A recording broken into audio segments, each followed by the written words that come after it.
No ikka on näha, et selles mõttes, et nad on head puuliigid küttepuudeks, aga see, mida need puud kasvavad eraomaniku või riigi metsamaal, see, mida see konkreetne metsaomanik soovib oma metsamaal oleva varaga teha, on nüüd ju tema öelda. Et me oleme demokraatlikus riigis ja nii salliv organisatsioon, et üldiselt me ei kirjuta ette erametsaomanikule, et mida või kuidas nad peavad oma metsast välja tooma, et kas see on okaspuu või on see lehtpuu, eks. Et kui seadused ja riik on lubanud teatud tegevusi, siis need on lubatud, sest me räägime praegusel hetkel tulundusmetsadest. Ja tulundusmetsade eesmärk nüüd, kui me rääksime ennem erinevatest huvidest siin, ongi see kasupool, see ongi see materiaalne huvi. Et kui me räägime kaitsemetsadest, siis seal on hoopis teised eesmärgid ja ka kuidas neid majandatakse, eks. Et see nüüd, kes ja kuidas võtab seda metsa maha, on nüüd erametsaomaniku või riigimetsa omaniku enda öelda. Et seda ei saa Metsa- ja Puidutööstusliit ette kirjutada.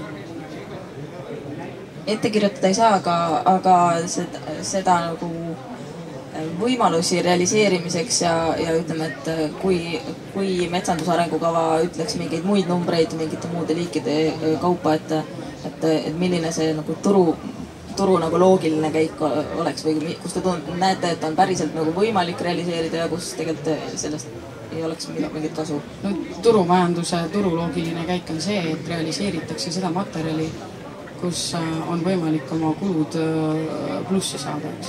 Et see on ka erametsaomanikel sama põhimõte Eestis praegu, et juhul kui nad ei saavuta seda, siis nad ju jätavad selle tegemata või ei tee üldse. Et siit ongi nagu meie sellised põhimised vaated võib-olla tooks välja, et mida EMPL näeb siis loodusvarade kasutamise puhul, et me loodame, et me saame koostööd teiega teha selles valdkonnas, et meil oleksid targad metsaomanikud, kes mõtisklevad selle üle, mida ja kuidas nad oma varaga teevad.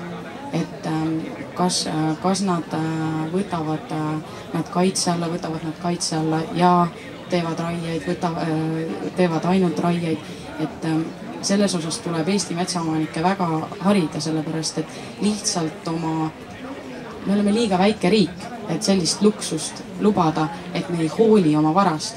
Me paneme oma lapsed kooli ja samas me ei mõtle isegi selle peale, et mis selle 5 hektariga seal kuskil Mõisaküla metsade vahel toimub. Et see on liigne luksus Eesti jaoks.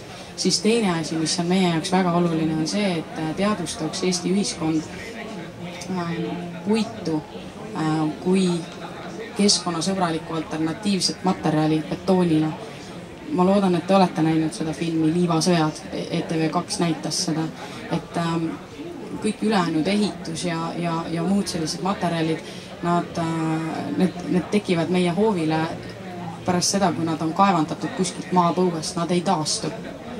Ja kolmandana ma loodan, et me saame teha ühisprojekti, et mina olen selleks EMPL-i poolt väga valmis, et Eestis tarbimist üldiselt vähendada, sest see on sirgelt nagu väga rõve, mis toimub Tallinnas, et neid ostukeskuseid ja neid parklaid, neid musta asfaltiga parklaid, no see on ebanormaalne, kus nüüd Eesti inimesed seda raha saavad, et nii palju asju osta üldse, et nii paljudesse ostukeskustes käia.